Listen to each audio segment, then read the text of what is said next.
dag så vil vi lave et forsøg her i fysiklokalet. Og til det forsøg der skal vi bruge en cola og en ballon, 2 reagensglas og et fedtforsøs. Ja, vi går bare i gang.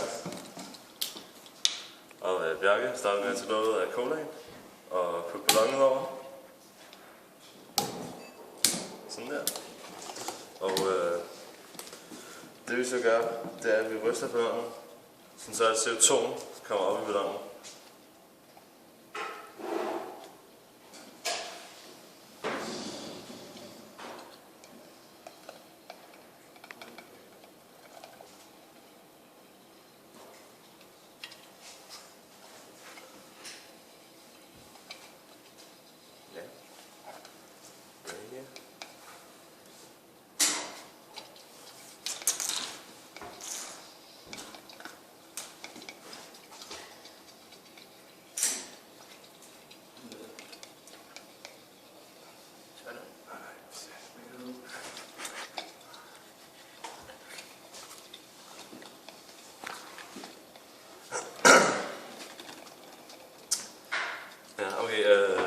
Ja.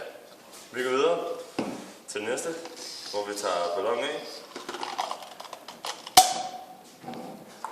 Og så putter vi CO2'en ned i et reagensglas.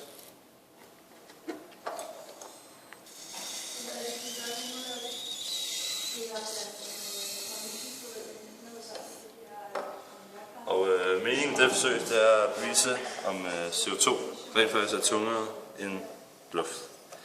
Og hvis det er det, så skulle det meget gerne slukke lyset ved at falde til bunds. Og det virkede.